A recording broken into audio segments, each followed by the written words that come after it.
귀한 예배 드리십니다. 주의 보좌로 나아갈 때 어떻게 나가야 할까? 나를 구원한 주의 십자가 그것을 믿으며 가네. 귀한 찬양 주님 앞에 드리십니다.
십자가의 보혈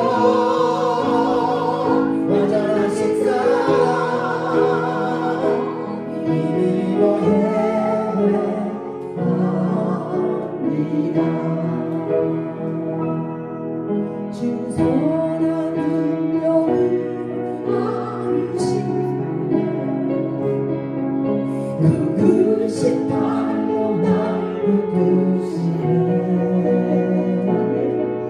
절망 속에도 흔들리지 않고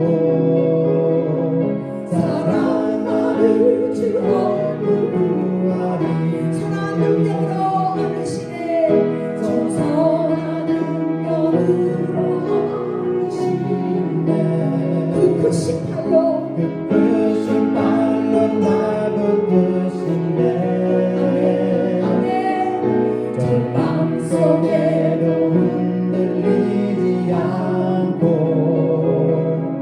사랑하는 주 얼굴 구하리 선한 능력으로 일어서리 충만한 지혜를 믿음으로 우리 노래하네 주 오시는 날 영광의 새날을 맞이하리 이전에 괴로운 날 에워싸고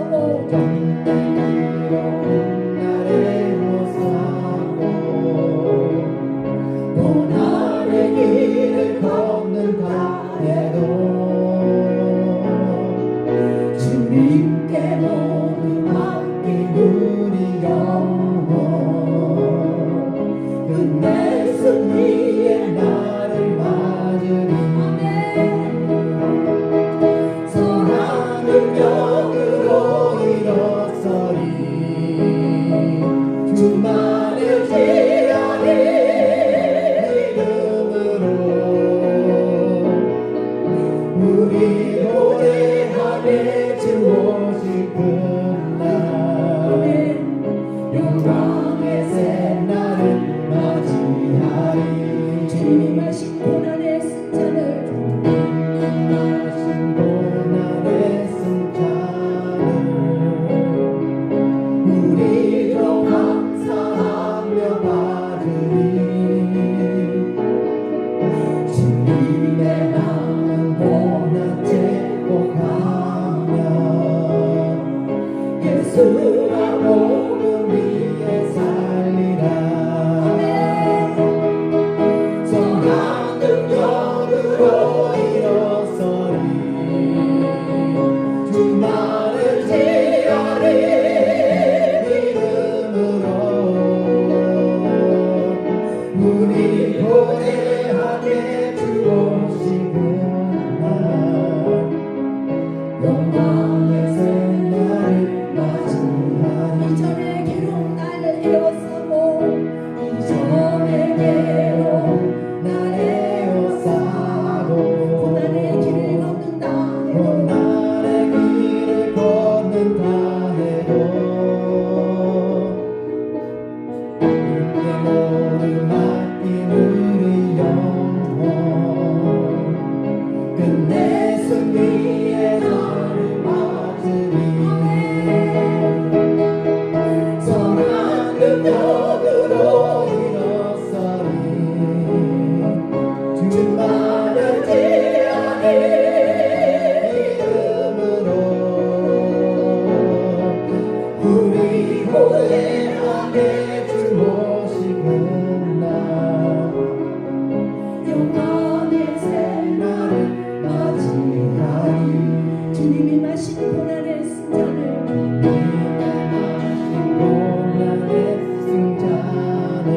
우리도 감사하며 받으리 우리도 감사하며 받으리 주님의 남은 고난 채워가며 예수와 복음 위에 살리라 선한 능력으로 일어서리 주만을 지하리 믿음으로 우리 고대하네 주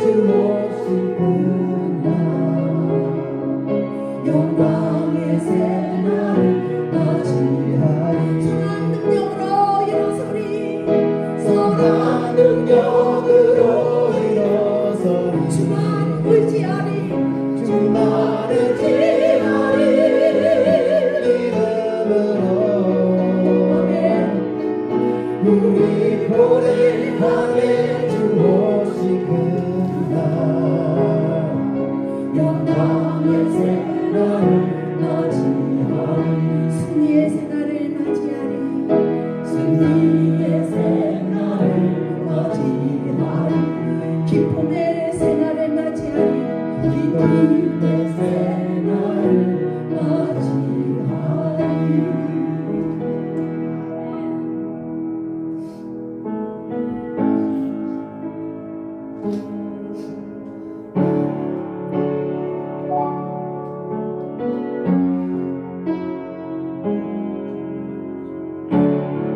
우리 주는 위대하며 우리 주는 위대하며 할렐루야.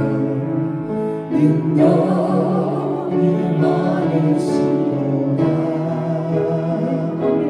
그의 뒤에 불응하며 인자는 영원하도다. 사망자를 고치시며 할렐루야. 상처를 싸매시도다. 별들의 수를 세시며 이름을 붙이셨도다. 그가 눈으로 하늘을 덮으시며 나를 위하여 믿음이 하시니 예루살렘아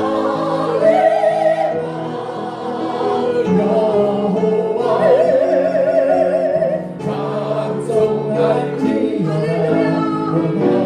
하나님을 감사함으로 그 앞에 나가며 주님께 앞에 경배해.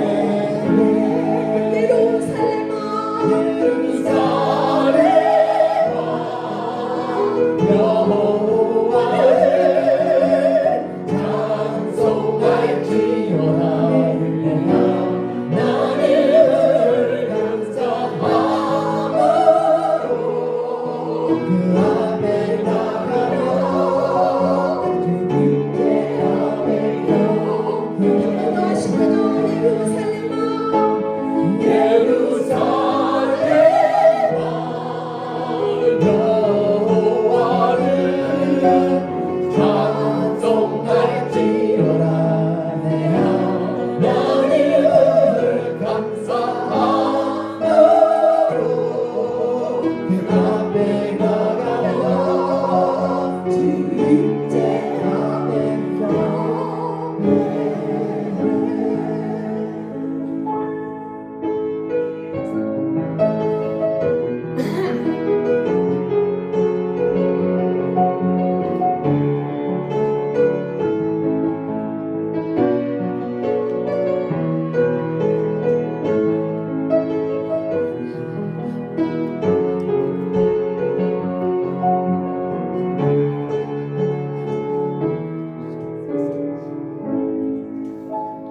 하나님은 영이시니 예배하는 자가 신령과 진정으로 예배할지니라. 아버지 하나님, 오늘 우리를 주 앞으로 불러주시고 우리가 한마음 되어 주님을 예배하게 하시니 감사합니다. 아버지 하나님, 우리의 삶 속에서 주께서 이루신 선한 것들로 영광 받으시고 오늘도 우리의 마음으로 찬양하는 이 찬양과 고백과 기도를 받아 주옵소서. 오늘도 이곳에서 주의 이름이 높이 들림을 받기를 원하며 주의 영광이 아버지 이곳에 채워지기를 구합니다. 성령님의 역사와 주장하심을 구하며 예수님의 이름으로 기도합니다. 아멘. 신앙 고백을 함께 하겠습니다. 전능하사 천지를 만드신 하나님 아버지를 내가 믿사오며 그 외아들 우리 주 예수 그리스도를 믿사오니 이는 성령으로 잉태하사 동정녀 마리아에게 나시고 본디오 빌라도에게 고난을 받으사 십자가에 못 박혀 죽으시고 장사한 지 사흘 만에 죽은 자 가운데서 다시 살아나시며 하늘에 오르사 전능하신 하나님 우편에 앉아 계시다가 저리로서 산자와 죽은 자를 심판하러 오시리라. 성령을 믿사오며 거룩한 공예와 성도가 서로 교통하는 것과 죄를 사하여 주시는 것과 몸이 다시 사는 것과 영원히 사는 것을 믿사옵나이다. 아멘. 서로 인사 나누고 자리에 앉으시겠습니다. 알려드린 것처럼 교회의 일정 여러분들 기억해 주시기 바랍니다. 특별히 올해는 전 세계에 있는 나사렛 교회가 각 지역에서 대표들을 뽑아서 인디애나폴리스에서 다시 모여서 나사렛 교단의 앞으로의 4년, 또 10년의 미래를 위해서 기도하고 준비하고 또 지도자들을 선출하는 그런 일정이 있는 해입니다. 특별히 중앙총회를 위해서 기도해 주시면 감사하겠습니다. 다음 주일은 성찬식과 친교가 있습니다. 기억해 주시면 감사하겠습니다. 이번 주 수요일 성경 공부는 무화과 나무의 비유를 우리가 공부하는 시간을 갖게 되겠습니다. 성경 본문 읽고 기억하시고 읽고 함께 정리해 주시면 되겠습니다. 이 시간 우리 하나님 앞에 찬송과 함께 찬양하면서 준비하신 것을 드립니다. 이 눈에 아무 증거 아니되어도 이 눈에 아무 증거 아니되어도 믿음만을 가지고서 늘 걸으며 이 귀에 아무 소리 아니 들려도 하나님의 약속 위에 서리라. 걸어가세 믿음 위에 서서 나가세 의심 버리고 걸어가세 믿음 위에 서서 등반 위에 아무 증거 없어도 이 눈에 보기에는 어떠한지 이미 얻은 증거를 믿으며 의심 없이 살아갈 때에 우리 소원 주 안에서 이루리에 걸어가세 믿음 위에 서서 나가세 의심 버리고 걸어가세 믿음 위에 서서 문강 위에 아무 증거 없어도 주님의 거룩함을 두고 맹세하라. 주 하나님 아버지는 참 이쁘다. 그 귀한 모든 약속 믿는 자에게 능치 못할 무슨 일이 있을까. 걸어가세 믿음 위에 서서 나가세 의심 버리고 걸어가세 믿음 위에 서서 능력 위에 아무 증거 없어도 걸어가세 믿음 위에 서서 나가세 의심 버리고 걸어가세 믿음 위에 서서 능력 위에 아무 증거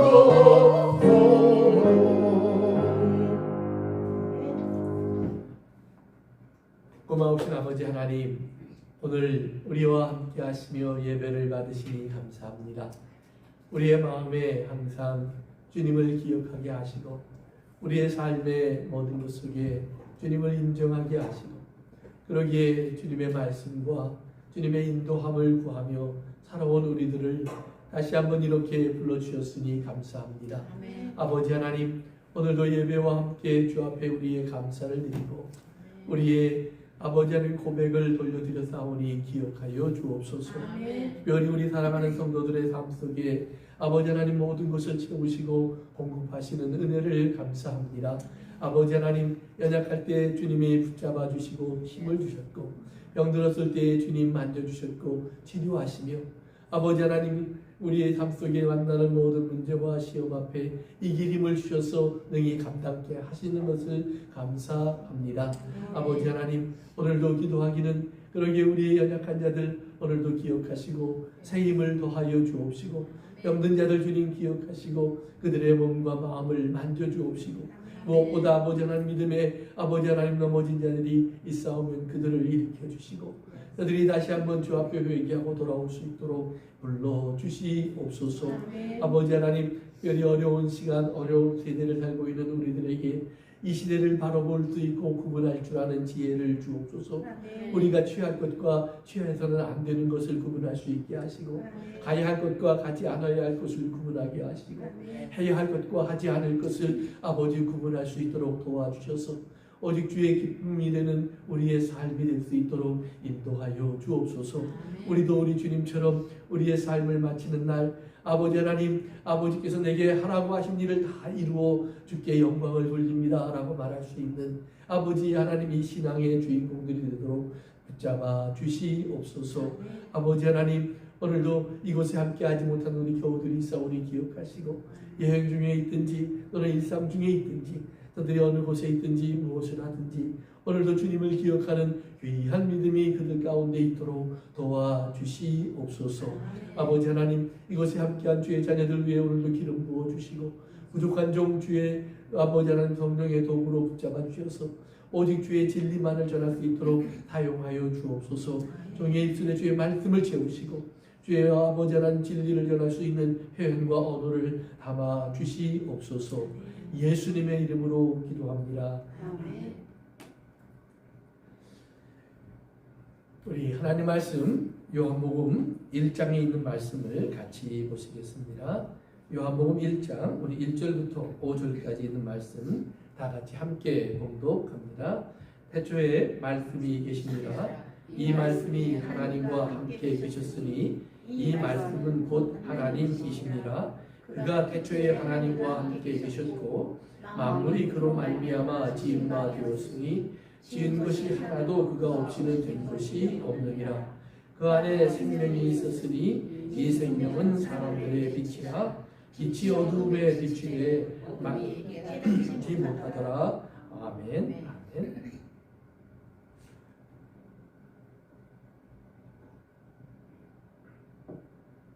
계속해서 저희는 요한복음의 시작 부분을 우리가 함께 말씀을 가지고 공부하고 있습니다. 특별히 요한복음은 다른 세 개의 복음과는 달리 예수님의 시작을 하나님으로부터 시작을 합니다. 물론 다른 복음도 다 예수님은 하나님의 뜻대로 약속대로 말씀대로 이 땅에 오셨다고 말을 합니다. 그러나 또한 다른 복음서들은 예수님의 육체적인 족보를 특별히 기록해 놓고 있습니다. 마태복음은 아브라함과 다윗의 자손인 예수님을 말합니다. 그 이유는 이스라엘이 믿고 있는 메시아는 아브라함과 다윗의 자손으로 온다고 성경에 약속되어 있기 때문입니다. 그래서 성경은 예수님을 아브라함과 다윗의 자손의 후손으로 오신 예수님의 족보를 아브라함까지 이어가며 상세히 밝혀주고 있습니다. 누가복음은 반대로 예수님을 이제 거꾸로 족보를 찾아 올라갑니다. 결국 아브라함을 지나 아담까지 이르고 아담을 지나 이제 하나님께 이르게 됩니다. 즉 하나님의 사람으로 이 땅에 오신 예수님을 그렇게 표현해주고 있습니다.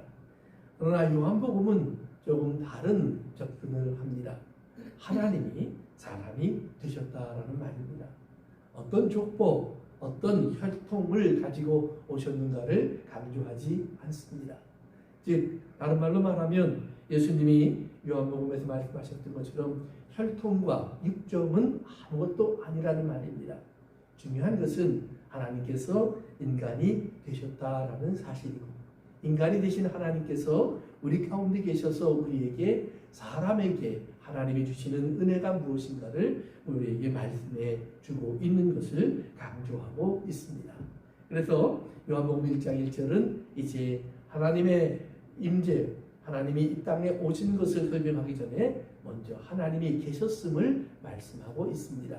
모든 것 전에 계셨던 하나님, 그리고 모든 것의 시작을 하신 하나님을 설명하고 있습니다. 그렇기 때문에 하나님을 말할 때에는 되셨다는 표현이 없습니다. 하나님은 계셨다라고 되어 있습니다. 그때 계셨다는 말입니다. 그 순간에 계셨다는 말이 아니라 알 수 없는 시간부터 하나님은 존재하고 계셨고 그때 계셨고 지금도 계시다고 하는 사실을 강조하고 있습니다.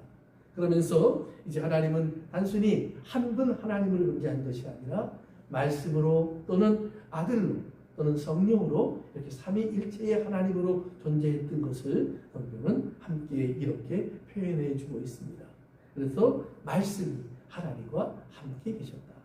단순한 언어가 아니라고 말씀드렸습니다. 원리나 이치나 법도가 아니라고 말씀드렸습니다. 말씀은 하나님 자체이고 하나님의 인격이고 하나님의 존재라고 말씀을 드렸습니다. 그것은 그 당시에 헬라 사람들의 문화 속에서 알고 있었던 로고스라는 말과는 전혀 다른 의미를 가지고 있다고 말씀드렸습니다.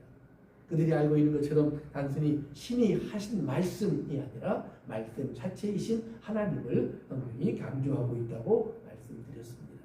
그래서 구약의 선지자들은 하나님의 임재를 말할 때 하나님의 말씀이 내게 임하였으니 라는 표현을 종종 썼다는 그런 말씀도 함께 드렸습니다. 이제 오늘은 그 이어서 계속해서 우리가 하나님의 말씀 속에서 오늘 우리에게 가르쳐 주시는 하나님의 모습을 계속 찾아가려고 합니다. 특별히 그 하나님의 모습 속에서 우리는 또한 예수님이 어떤 분인가를 계속해서 알 수 있습니다. 오늘 본문 2절은 그렇게 말합니다. 3절은 모든 것이 그로 말미암아 지은 바 되었다.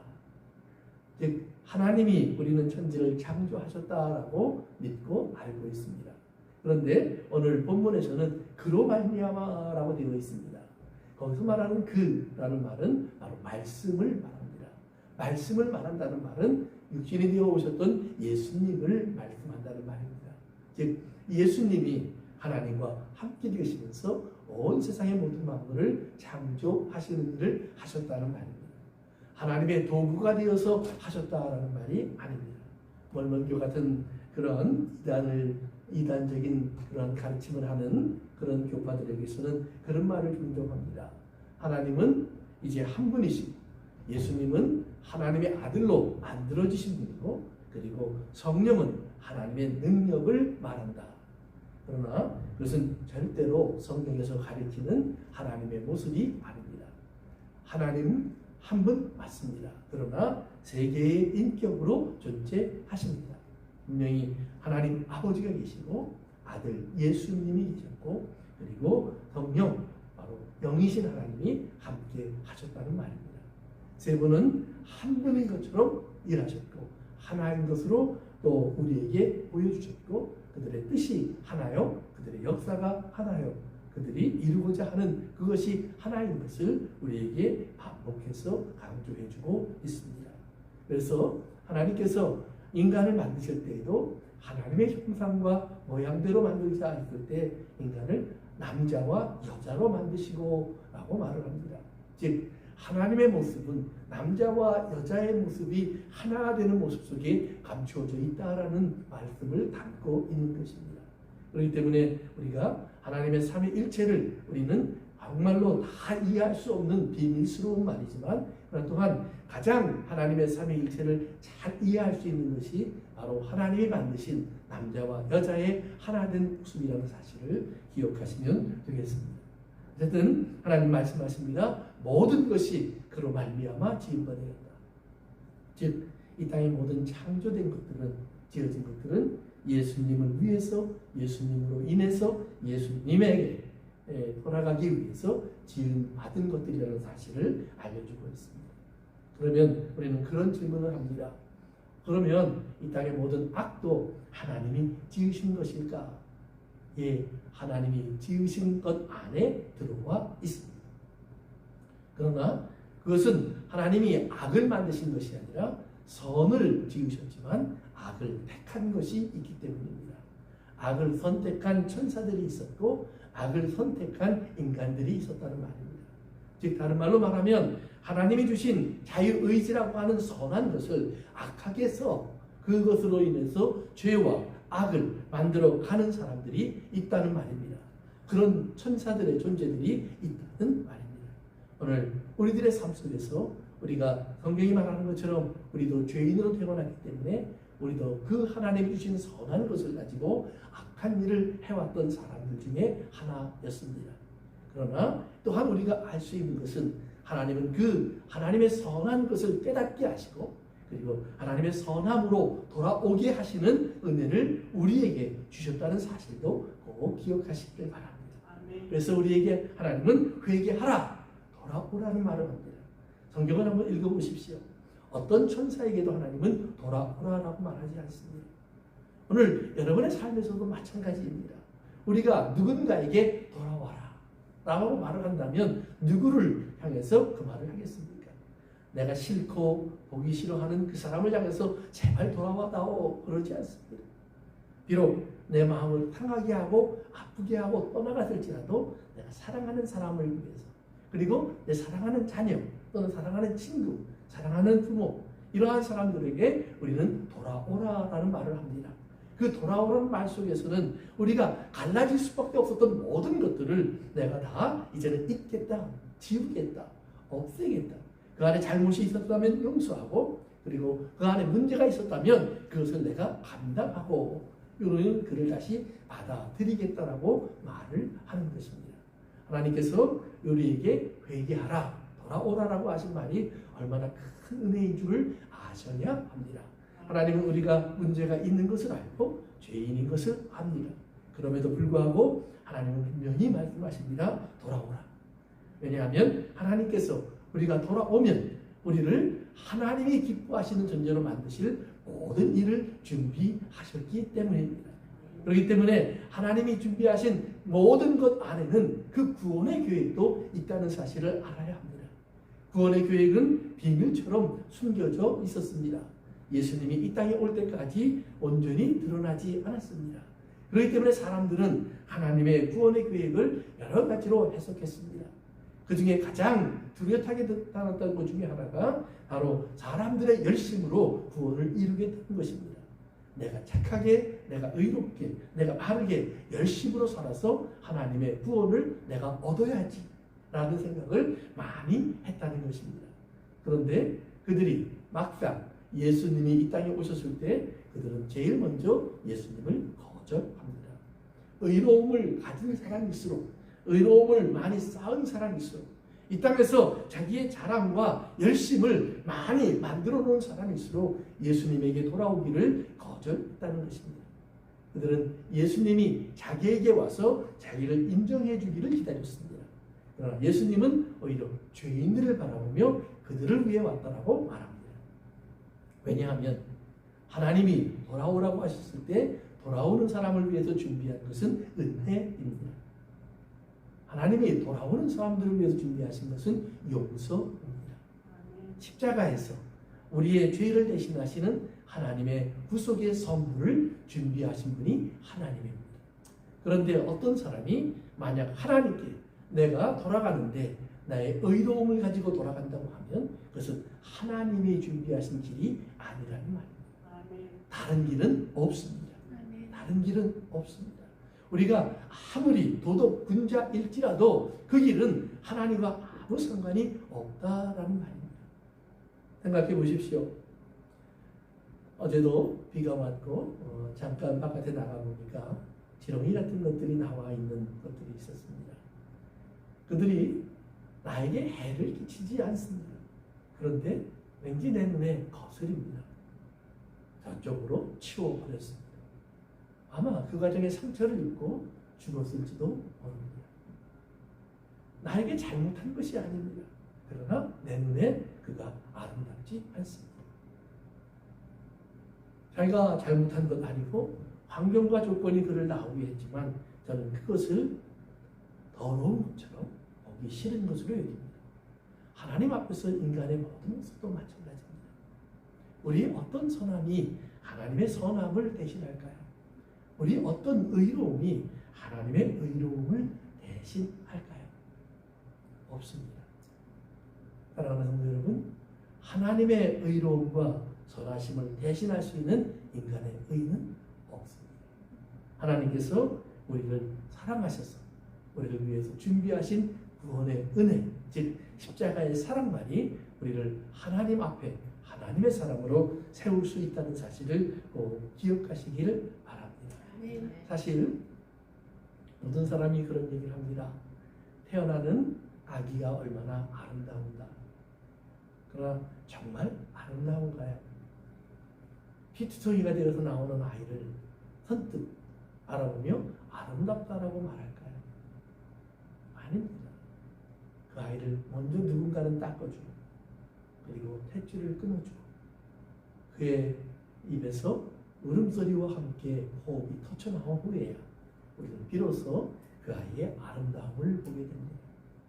피 묻은 채로 버려져 있다면, 탯줄도 끊어지지 않은 채로 버려져 있다면 그것은 얼마나 끔찍하고 얼마나 참담한 모습일까요? 즉 인간은 태어나면서부터 스스로 아름답게 할 수 있는 능력이 없다라는 것입니다.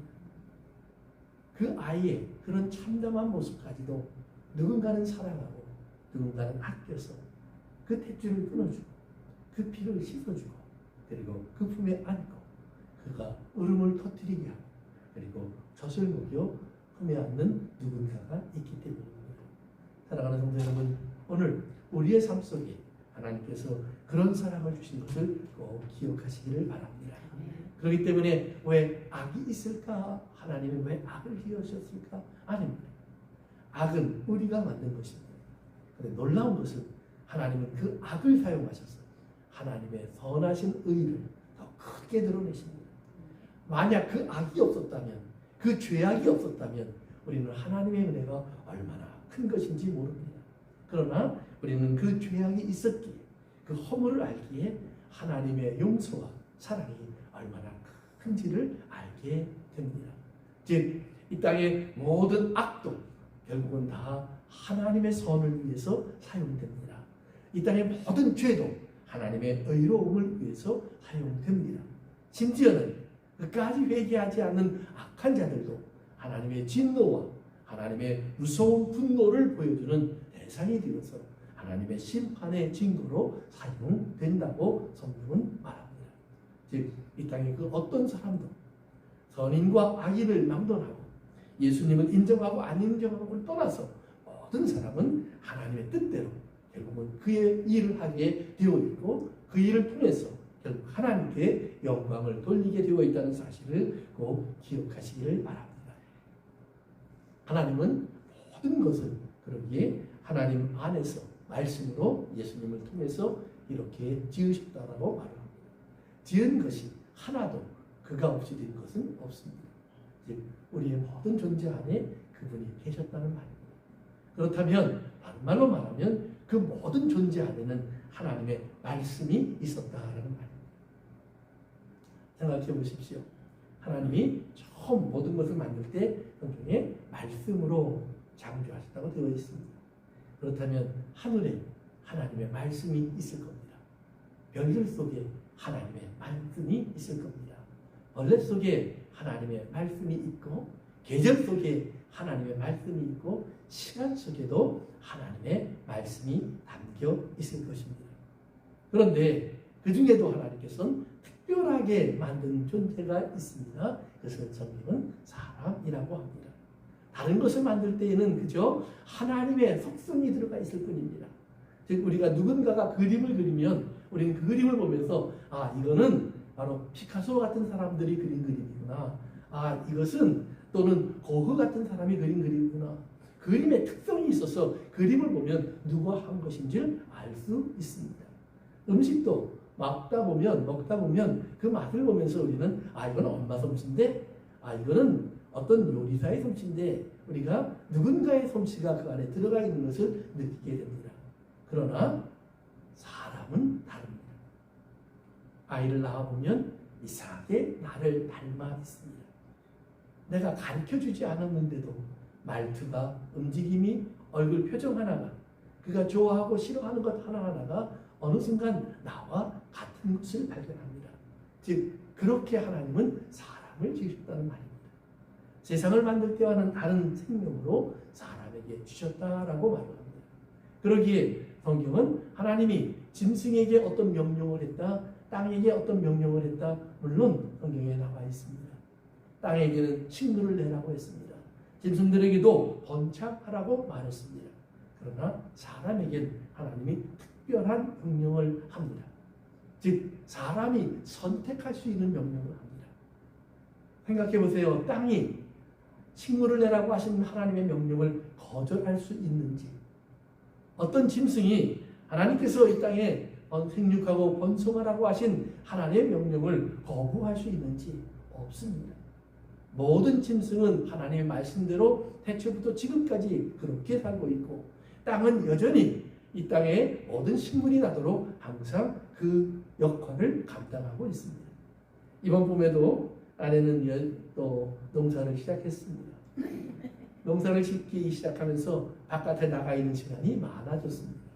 엊그제 저도 나가서 얼마나 농사를 졌나 좀 살펴봤습니다. 신기한 게 있습니다. 싹이 올라오면 흙이 갈라집니다. 아무리 봐도 싹보다 흙이 힘이 세고 단단합니다. 그런데 갈라집니다. 왜일까요? 하나님이 말씀하셨기 때문입니다. 땅은 씨 맺는 식물들과 모든 과일, 채소, 이런 모든 생물들이 자라서 자기를 뚫고 올라올 수 있도록 협력해야 된다고 하나님이 태초부터 말씀하셨습니다. 오늘까지 땅은 그 말을 그대로 순종합니다. 그런데 인간에게는 하나님이 특별한 말씀을 하십니다. 사람을 지으시고 무슨 말씀을 하셨죠? 그렇죠? 모든 실과는 마음껏 먹어라 그랬습니다. 마음껏. 그러나 한 가지, 동산 중앙에 있는 나무의 실과는 먹으면 안 된다. 먹으면 죽는다. 즉 하나님은 인간에겐 선택권을 줬다는 말입니다. 네가 다 먹을 수 있어. 마음껏 먹어. 거기까지는 사자에게 한 이야기나 코끼리에게 한 이야기와 우리에게 하시는 이야기가 다를 바가 없습니다. 그런데 그 다음에 하나를 더 말씀하십니다. 그러나 동산 중앙에 있는 나무 실과는 절대로 먹지 마. 먹으면 정령 죽는다. 그 말은 사람에게 내게 선택권이 있어라는 말입니다. 먹을 수 있고 안 먹을 수 있다는 말입니다. 신기한 것은 하나님의 말씀이 있은 후에 사단이 말할 때까지 인간은 거기에 넘어진 적이 없었습니다. 그런데 언젠가 사단이 그들에게 찾아왔습니다. 그리고 사단이 말을 했습니다. 다른 말이 들렸습니다. 먹으면 눈이 밝아질 거야. 선악을 알게 될 거야. 하나님 같이 될 거야. 이제 분명한 선택이 주어집니다. 하나님은 먹으면 죽는다라고 말씀하셨습니다. 또 하나의 말이 있습니다. 먹으면 내가 하나님같이 될 거야. 선악을 아는 자가 될 거야. 눈이 밝아질 거야. 인간은 그 사이에서 한 가지의 선택을 했습니다. 하나님 말씀이 아닌 선택을 했습니다. 그 순간 인간은 하나님의 말씀을 잃어버렸습니다. 하나님의 말씀을 잃어버리면 어떻게 되는 줄 아십니까? 혼돈과 공허와 어두움이 지배하게 됩니다. 아주 중요한 것입니다. 잘 기억해 보십시오. 하나님이 인간을 만들 때 말씀하셨습니다. 우리의 형상과 모양을 따라 만들자. 그런데 사단이 말을 합니다. 너희는 하나님의 형상도 아니고 하나님의 모양이 아니야. 이것을 먹어야만 하나님같이 돼. 라고 말합니다. 인간이 사단의 말을 따라가는 순간 나는 하나님의 모양과 하나님의 형상으로 지어진 것이 아니야 라고 고백하는 것과 똑같은 것입니다. 내가 그렇게 만들어졌는데 나를 보고 아니라고 말을 합니다. 내 얼굴을 보면 우리 아버지 얼굴이 보이는데 그분의 아들이 아니라고 말을 합니다. 분명히 동양 사람의 얼굴을 가졌는데 아니야, 나는 백인이야, 나는 흑인이야, 나는 다른 인종이라고 나를 말합니다. 가끔 정신을 잃어버린 사람들 가운데는 자기가 외계인이라고 말을 하는 사람도 있습니다. 그의 모습을 보면 누구나 압니다. 저는 사람입니다. 그러나 그는 자기를 외계인, 어떤 사람은 자기를 짐승이라고 얘기합니다. 사랑하는 성도 여러분, 오늘 여러분의 얼굴을 바라보면서 여러분은 거울 속에서 어떤 모습을 봅니까? 누군가는 절망 속에 있는 자기를 봅니다. 누군가는 꿈을 꾸고 있는 자기를 봅니다. 며칠 전 신문에 소개된 뉴스를 보고 이제 제가 동영상을 좀 찾아본 뉴스가 있습니다. 스페인에서 500일 동안 2021년 11월 달에 동굴 속에 들어갔다가 500일 만에 다시 나온 한 여자분의 얘기입니다. 나이 50이 되신 한 분이 500일 동안 세상의 모든 것을 끊고 캄캄한 동굴 속으로 들어갔습니다. 그래서 나는 빛도 없는 동굴 속에서 어둠 속에서 있었나 보다 그랬더니 그것은 아니었고 이제 LCD 전구를 가지고 들어가서 자기가 거주하는 지역을 불을 밝히고는 있었습니다. 그러나 인터넷도 전화도 다 끊고 신문도 라디오도 끊고 TV도 끊고 아무것도 없이 그저 책, 뜨개질할 수 있는 것 그 정도만 가지고 그 속에 들어가서 500일을 지냈습니다.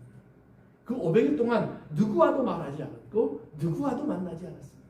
철저한 고독 속에 자기를 던져놓습니다. 그리고 500일 만에 나왔습니다. 목적은 사람이 그렇게 외로워지고 고독해지면 어떤 반응을 보일까를 연구하기 위해서라고 말을 합니다. 그런데 그분이 500일 만에 나오는데 그리고 기자들을 만나 이제 이야기를 하는데 얼마나 얼굴이 밝은지 모릅니다. 미소가 잔뜩 띄어져 있습니다. 기자들이 질문을 했습니다. 그 어려운 시간을 겪고 나왔는데 왜 이렇게 얼굴이 행복해 보입니까? 그분의 답이 꿈이 이루어졌습니다. 꿈이 이루어졌는데 울면서 나올까요? 그 꿈이 무엇인지를 저는 잘 모릅니다. 그분도 그 꿈이 무엇인지를 설명하지 않았습니다. 기자들도 그 꿈에 대해서는 기록하지 않았습니다. 아마도 이제 다큐멘터리로 만든다고 하니까 다큐멘터리를 보라고 일부러 감춰놓은 것 같습니다. 그런데 그분이 나와서 한 여러 가지 모습을 소개하는 것을 보니까 그 꿈이 무엇인지 알 수 있는 몇 가지의 모습이 있었습니다. 그 중에 하나가 자기의 가족을 만났을 때의 모습입니다. 얼마나 오래 껴안고 볼을 비비고 입을 맞추고 얼마나 반가워하는지 알 수 없는 깊은 사랑이 그 안에 있는 것을 느꼈습니다. 500일 동안 혼자 있으면서 그분의 꿈이 무엇이었을까? 어쩌면 자기 사랑하는 사람들을 다시 만나 한 번만 더 만나보고 한 번만 더 얼굴을 부벼보고 한 번만 더 손을 잡아보고 한 번 더 바라보며 웃어보고 있는 그런 삶을 꿈꾸지 않았을까? 왜냐하면 많은 사람들이 마지막 죽음을 앞에 두고 마지막 소원을 물으면 대부분들이 그렇다고 합니다. 돈을 좀 더 벌을 걸 그랬습니다. 그 말하는 사람 아무도 없다고 합니다. 내가 좀 더 높은 자리에 올라서 좀 떵떵거리는 그런 일을 해보고 죽었으면 소원이 없었겠습니다. 그런 사람도 없다고 합니다. 10이면 9, 100이면 90이 한결같이 하는 말이 사랑하는 사람. 그 사람과 함께 시간을 좀 더 보내지 못한 것. 그것을 아쉬워하고 그것 때문에 힘들어했고 그것 때문에 그리워했다라고 말합니다. 자기가 사랑하는 사람. 어느 분의 설교를 듣다 보니까 남극 탐험을 갔던 탐험대가 실패하고 돌아오는 과정을 기록한 책을 읽은 이야기를 그렇게 합니다. 이제 험한 날씨 때문에 앞에 두고 있던 목적지를 가지 못하고 뒤로 돌아섰습니다.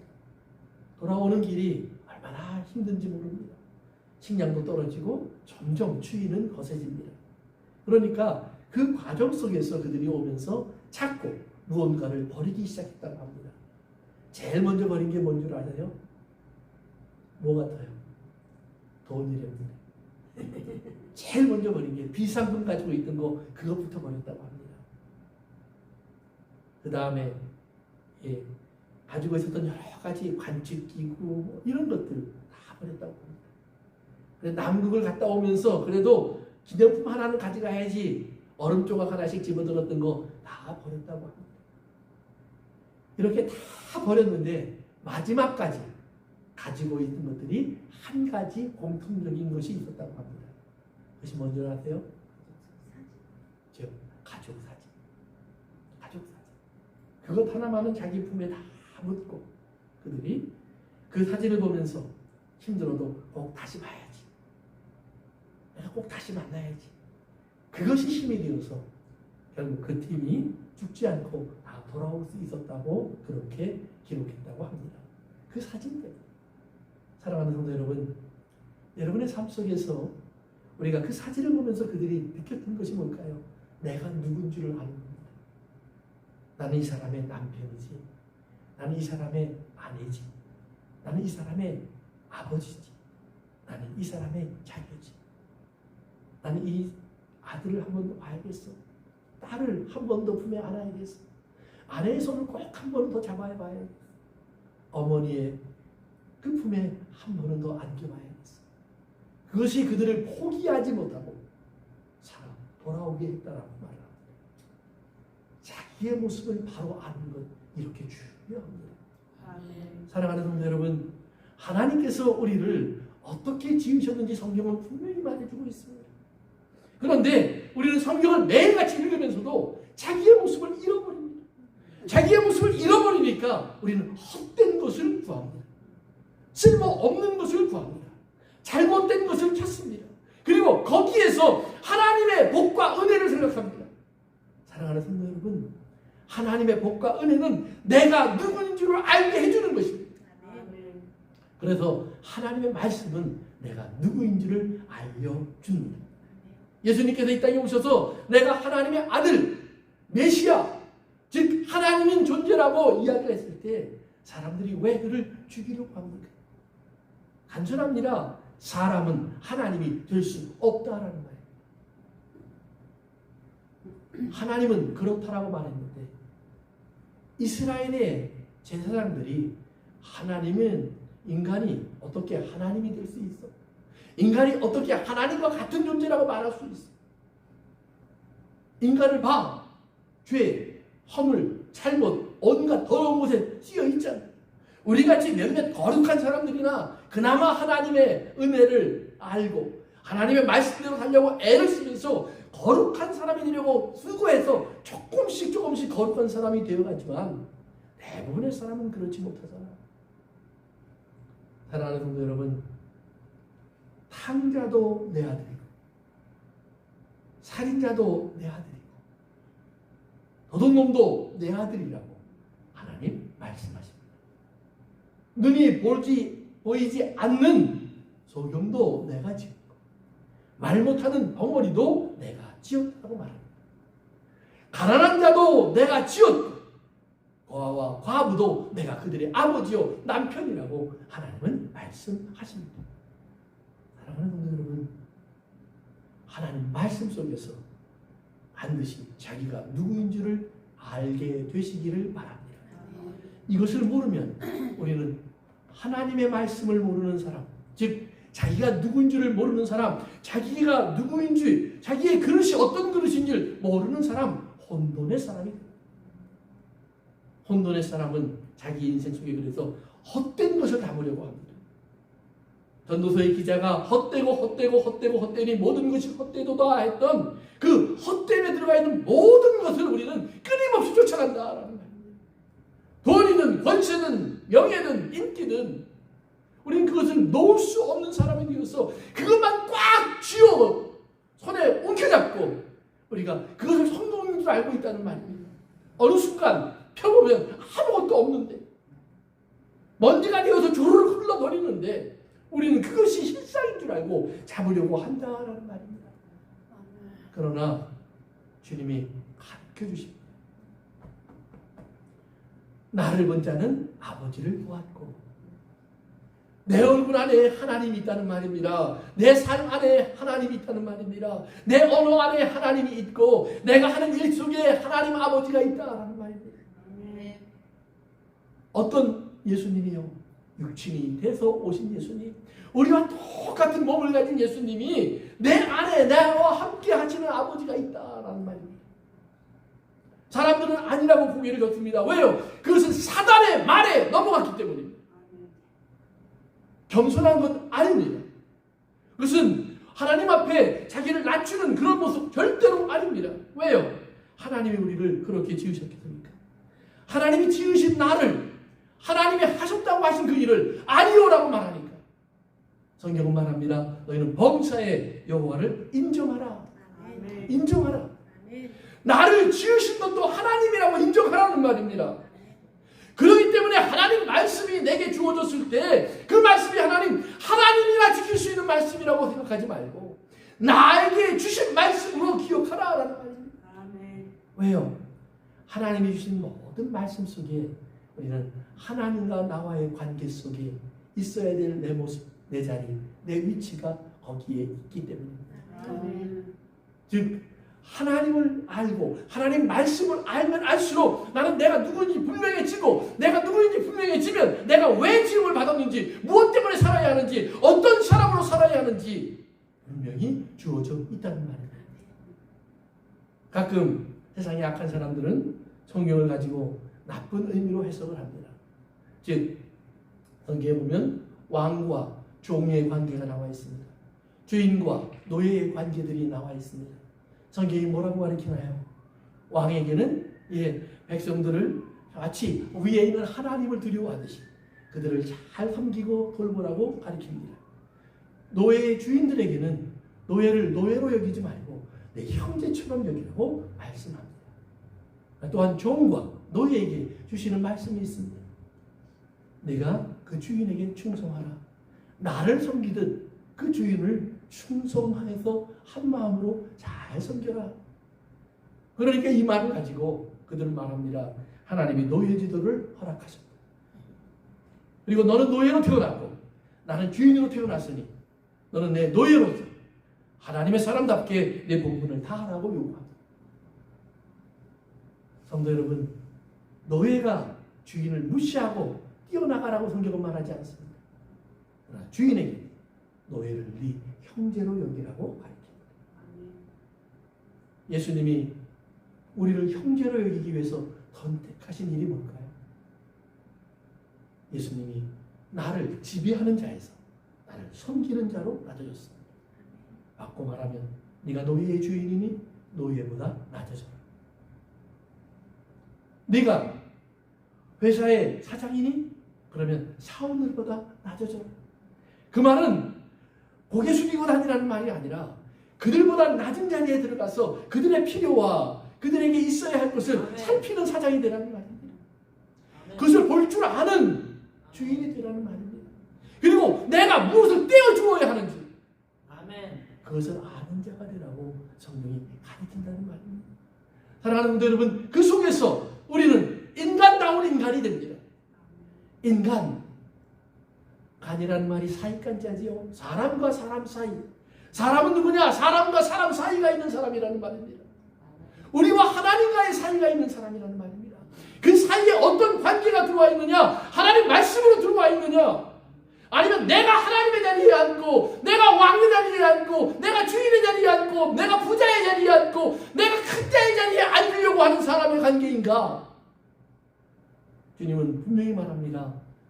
이 땅의 죄인들의 세계는 그렇지만 하나님의 나라는 그렇지 아니하니 너희가 큰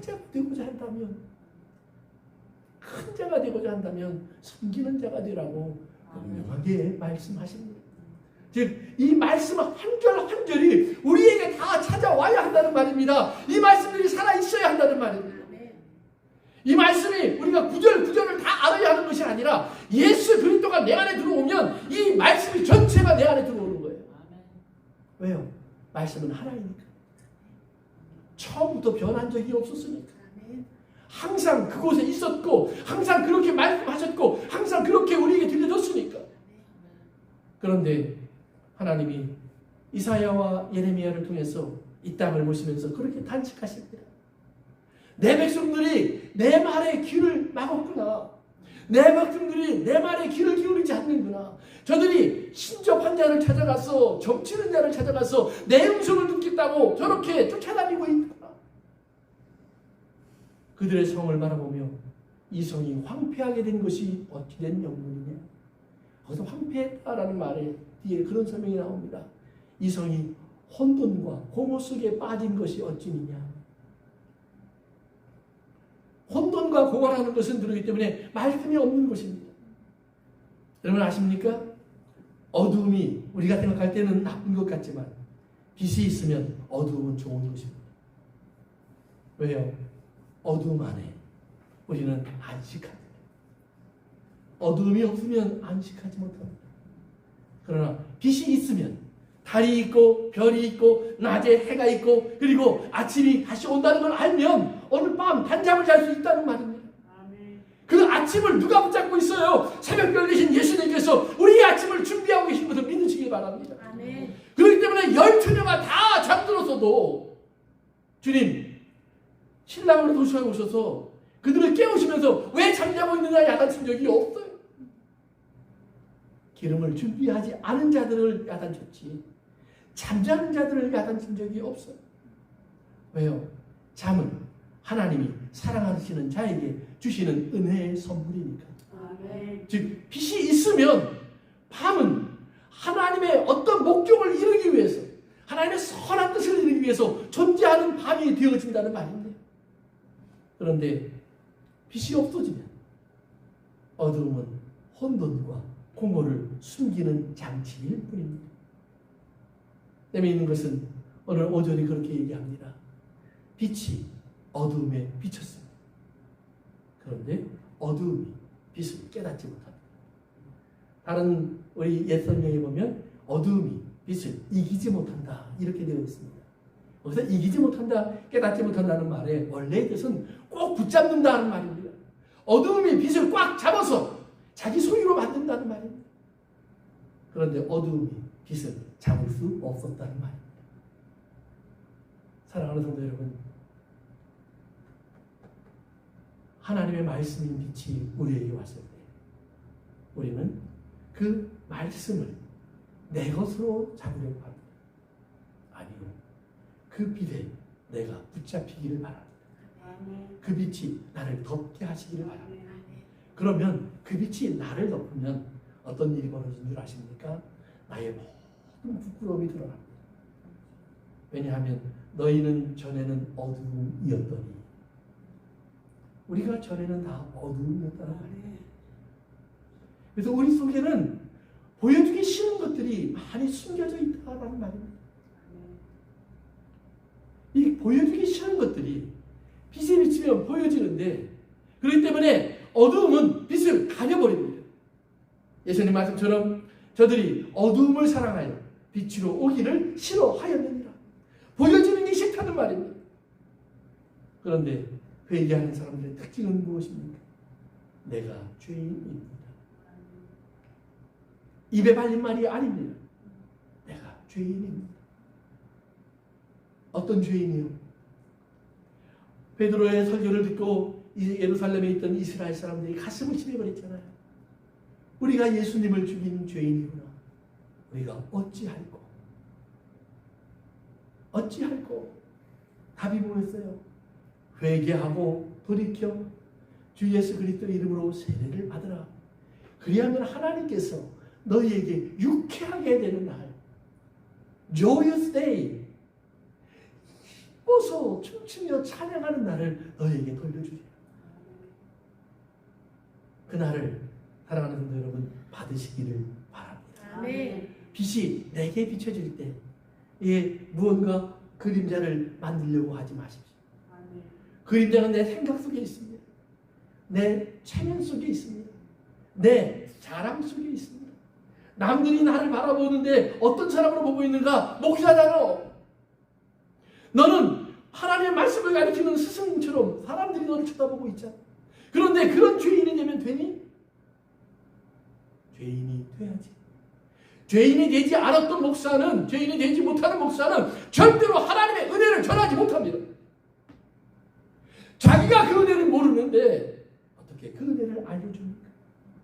자기가 그 은혜를 못 가졌는데 어떻게 그 은혜를 전달합니까? 사랑하는 성도 여러분, 오늘 여러분의 가슴 속에 이 빛이 비춰질 때 귀를 막지 마시기를 바랍니다. 아멘. 마음을 강팍하게 하지 마시기를 바랍니다.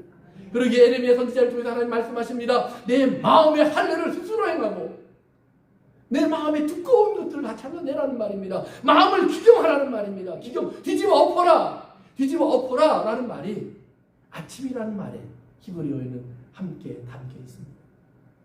히브리어의 아침이라는 말은 보케르라는 말입니다. 보케르라는 말은 뜯어서 뚫고 나온다는 말입니다. 뒤집어 엎어서 속에 있던 것들이 겉으로 드러나게 한다는 말입니다. 내 마음에 단단한 무언가를 숨기기 위해서 단단하게 잠그는 것들을 뒤집어 엎어보십시오. 아멘. 그러면 바울의 말처럼 말하기도 부끄러운 것들이 가득 있을 겁니다. 그런데 놀라운 것은 여러분, 그렇게 뒤집어 엎으면 내 부끄러움만 나오는 것이 아니라 예수님이 심겨놓은 은혜의 보물 상자가 함께 나올 줄로 믿으시기 바랍니다. 아멘. 예, 용서의 샘물이 솟습니다. 예, 속죄의 눈물이 흘러갑니다. 대속의 피가 넘쳐납니다. 깨끗이 우리를 씻어 줄 줄로 믿습니다. 아멘.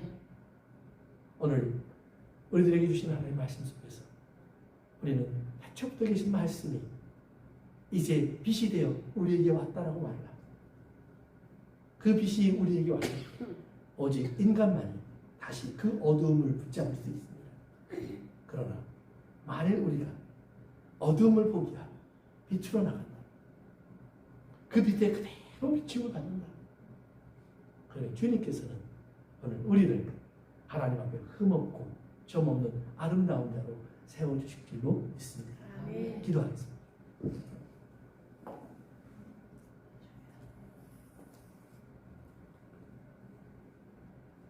말씀은 이제 우리에게 생명이 되었고 그 생명은 우리가 누구인 줄을 보여줍니다. 우리가 살아있다는 말은 우리가 어떤 존재인지 알고 있다는 말입니다.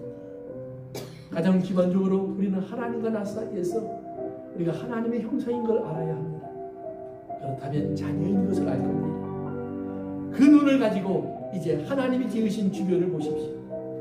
저 사람도 하나님이 지으셨고 저것도 하나님이 지으셨습니다. 그렇다면 그 하나님이 지으신 것을 우리는 어떻게 대해야 할까요? 어떤 말로, 어떤 표정으로, 어떤 손길로, 어떤 발걸음으로 그들과의 관계를 만들어야 할까요?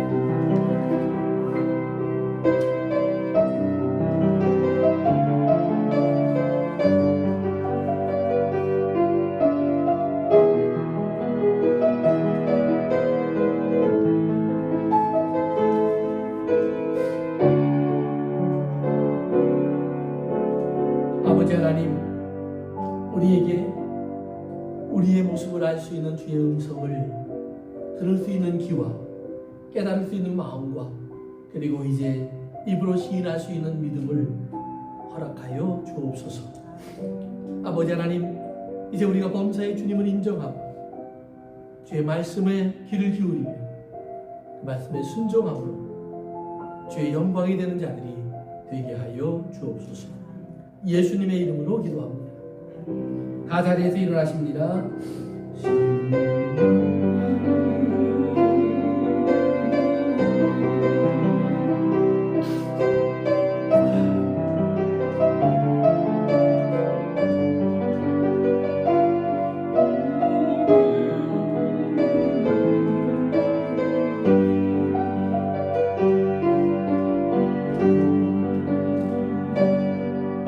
심령이 가난한 자는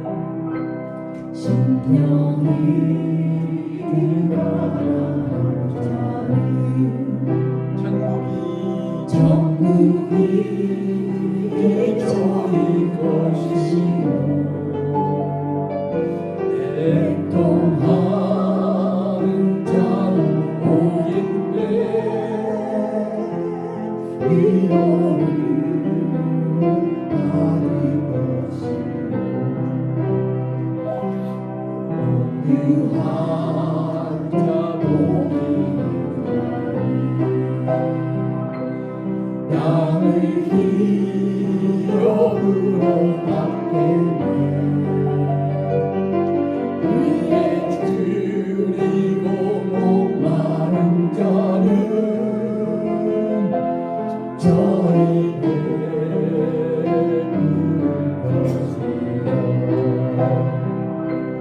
긍휼히 여기는 자를 긍휼히 여김받겠네. 나으니 정결한 자는 하나님을 볼 것이요 완벽해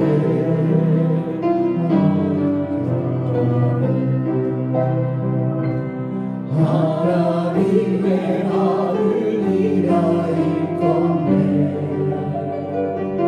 그를 위하여 핍박받는 자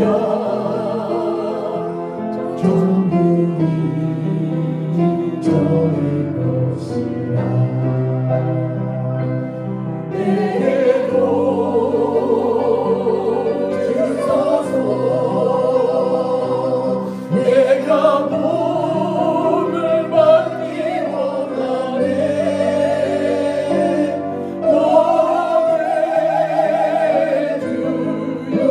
주소서.